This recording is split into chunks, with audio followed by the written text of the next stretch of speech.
The bug's trying to kill me, I'm telling you. Bug's trying to kill me.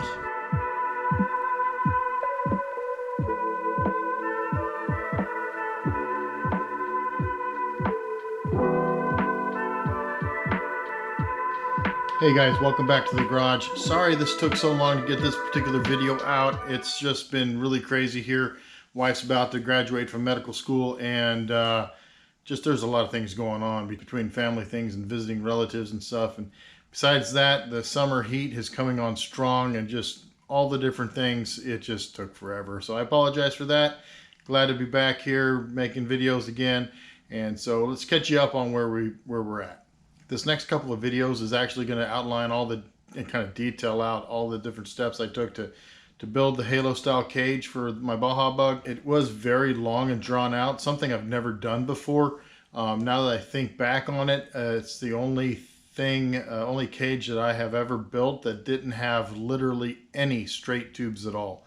It took a long time. It was the first time doing it. It just took a long time. First thing is I got some more tube, because let's just face it, with doing something new for the first time, you're gonna mess up a bunch of times. So I got plenty of tube just to kind of make sure I get everything worked out.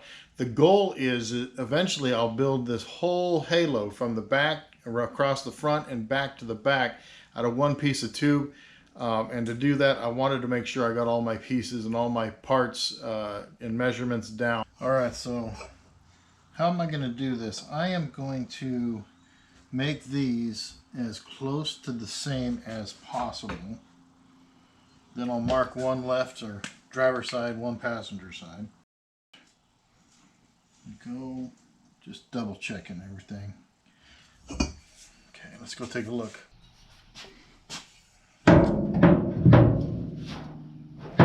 And I still love the way this fits so nice into this corner. I mean, that is as good as it gets. I'm sure some of you guys can do better, but I'm happy.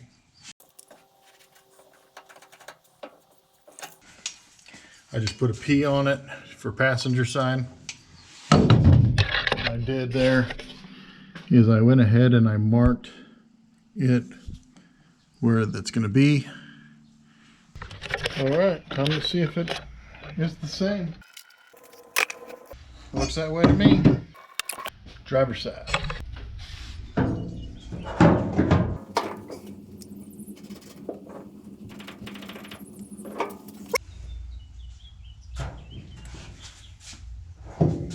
Cool. Now I am putting this all the way up against the corner. In reality, I'm probably going to back it off about 1/4 inch off. Maybe 1/4 inch to a 1/2 inch, probably more like a 1/2 inch to be honest with you.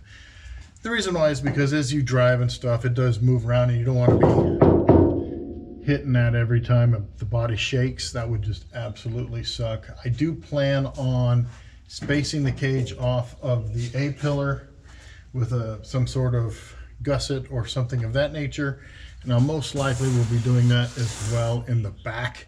So even if it does shake around a bit, the body and the cage will be together. Thanks to Evan for that tip. He said that's something that he does in his cage. He just makes sure that there's some good ties to the body, because the body does shake around quite a bit off-road and in the desert at speed. So I'm definitely planning on incorporating those ideas from him for sure. He gave me a few tips. I'll be probably covering them as I go throughout this build, some of the things that he advised me to do. I'm gonna go ahead and do that since he's pretty knowledgeable about that stuff. But anyway, let's keep going. I also picked up some 1.5 inch tube to use as internal sleeves so I could piece all the separate pieces together. So I'm gonna build all these pieces separate, and then I'm gonna use this sleeve tube to put them all together kind of like a puzzle. This will allow me to work section at a time and hopefully get a better result. Then I deburred them and sanded them down to remove any rust or corrosion.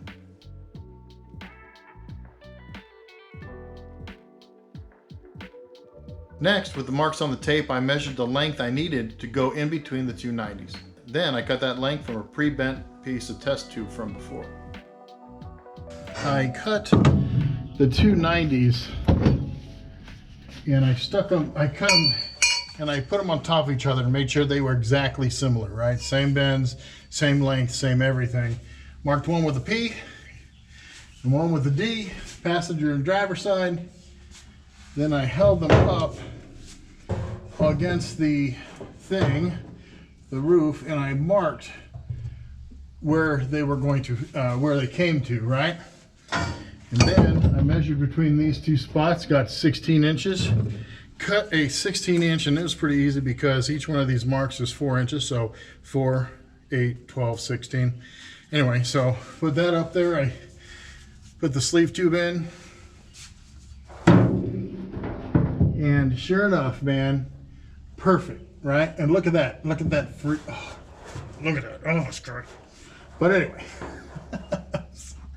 Anyway, so now take this and the other one, like so, and I can hold these up.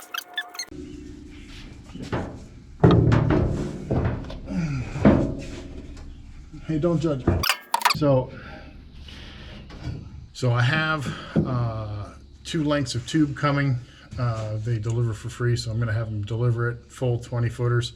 I'm going to try to do a single piece going up, making these corners, around, making that corner, and back, all the way out of 1 piece of tube. If I can make that out of 1 piece of tube, that would be terrific. And then, as you can see, the pieces of tube that I've already cut and bent and rolled, so to speak, I could cut up for use up here, cross for the B pillar, cross for the C pillar, as well, you saw that one, that worked out well. One thing that Evan talked to me about when I was over at his place in California is he was showing me his cage, and he said, whatever you do, make sure you have plenty of cross supports and structure. And I agree 100%. If you've looked at any other cages I've done for scouts or anything of that nature, especially buggies, there's a significant amount of upward support to the top corners, especially doing the Ys and things of that nature. As far as that is concerned, seriously guys, I could not be happier with the fitment. Oh geez, yeah, I cannot be happier with the fitment of basically on my bender it's 17 degrees every 4 inches. So that includes the lead in and the spring back, so you got 17 minus 11 minus 3 to 4-ish. And so basically you're looking at a 3 or 4 degree bend on each one. That's quick math. If you guys are calculating, tell me in the comment section how bad I suck at math in my head. But all the same, this fits all the way forward to back. So one of the tubes is going to be across the top, and you can see how it kind of comes away from here a little bit and from there a little bit and across the middle. I think you guys can see that. It's actually pretty good. Similar to the back, you won't be able to see this because, yeah, it's really, really close. In the back, because it's a little more pronounced, when I bent them to not to 17 but to 21, I might actually use those ones. All right, too much in the front, not too much in the back. Stay tuned. With the game plan laid out, I started measuring for the remaining tube work. Then I took the various test pieces and started trimming them to fit. The rear firewall was my starting place, and I worked forward to the A pillars.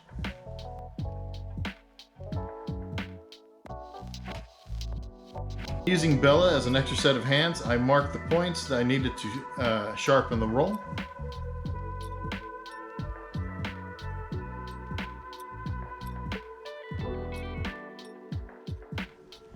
Sharpened it and refitted.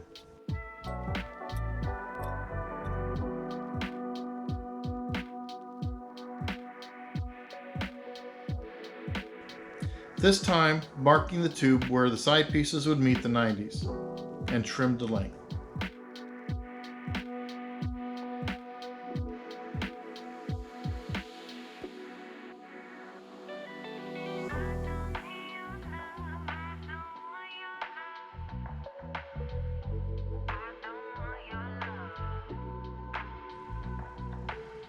After one more test, I broke out the full length of tube and set up the bender and gave it a go.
I totally screwed this length up. I mismeasured the tube, making it way too narrow. Look at that, I barely fit in the middle of it. After taking a break, I remeasured the test pieces with much more precision this time. After finding out what I did wrong, I corrected it.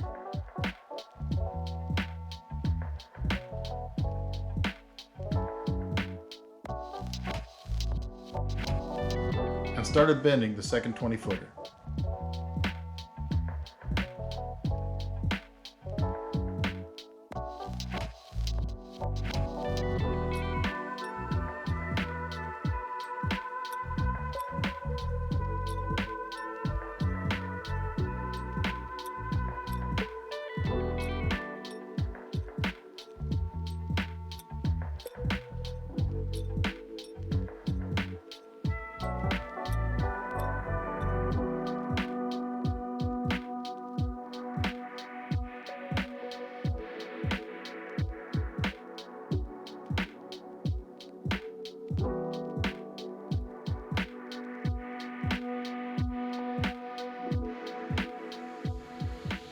Success, at least width-wise.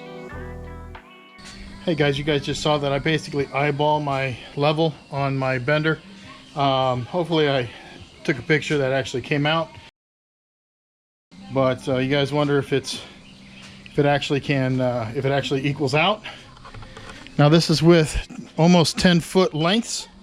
So any sort of little bit of angle, you know, in the out of plane, so to speak, we show up pretty dramatically. And so, ooh, just a teeny bit. Sorry, that's like dead much. It's I'm gonna call that good.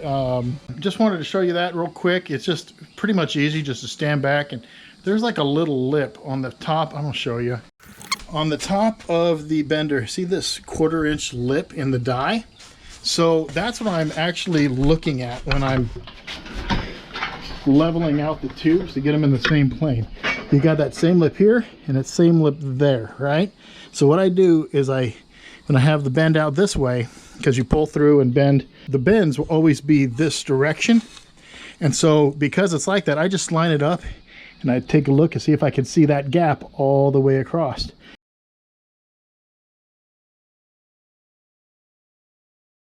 And that's how I do it. That's it. And it gets, as you saw, extraordinarily close. Like I said, this is like a 10-foot span, and still. Oh, yeah. There you go. There it is. You hear it? Anyway, so not too bad. Anyway, enjoy the rest of the show. Now the hard part. Time to roll it. To make sure I didn't screw this up, it took a lot more time ensuring that I got the measurements right.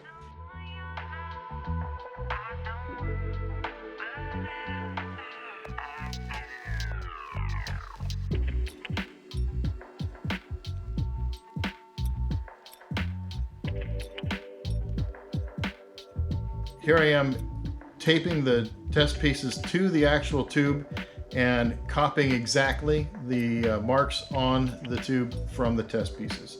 This will ensure that I get the bends in the right spot.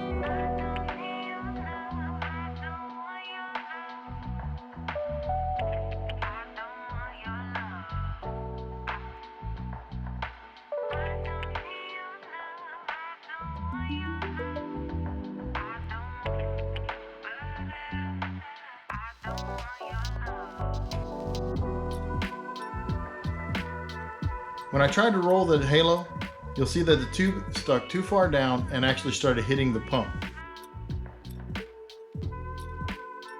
So I unbolted the pump and set it off to the side so I could get the small bends in.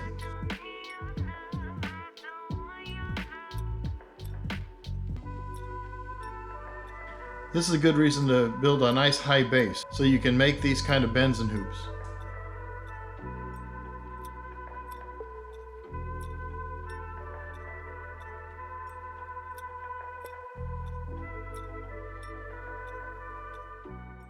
The other leg was easier, but still kind of a pain due to the weight and the awkwardness of the shape.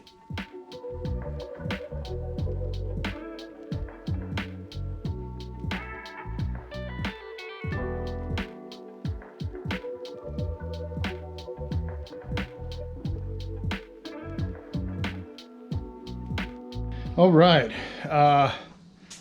got it. Now, if it looked like I was struggling there for a bit, I was really, but here's what it looks like. So, halo style, going to the back. Okay, so that was a pain in the butt, to be honest with you, but now I get to trim it down to its size that I need, and see if we can fit it in there. Once it fits in there, I gotta figure out a way to hold it up. It's heavy, being 1 3/4 tube, 120 wall, give it a little bit more oomph there, and so forth. So let's see what we're gonna do here. I'll stand it up and we'll test fit the other piece on it, see how it works. What really paid off about building the halo at first in test pieces was that I was able to take those test pieces, make sure they fit, and then just basically hold them up to the new halo and know where I needed to trim and cut. Now, of course, I did leave it a little long just to make sure I don't make it too short, because that would absolutely stink to have to rebuild this yet again. Then I pretty much tried to hold it up, basically. It was a bit too long, actually. As you can see, it's resting on the dash here pretty easily, so I needed to do some more trimming and shorten it up quite a bit. Pull the thing back out, got a few more inches off, rinse and repeat.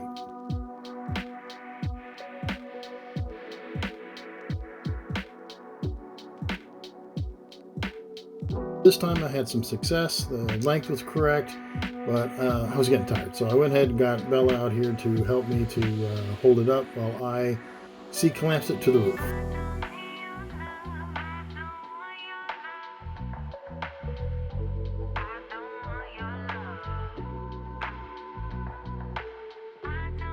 From here, I was able to do some fine-tuning. Well, guys, that's going to conclude this particular part of building the halo. I've got plenty of footage, but this video is already getting super long, and I want to respect your time. I hope you find it helpful, or at least entertaining, and I'll see you guys really soon on the next one. I'm Damien. This is The Binder Builder. Please like and subscribe.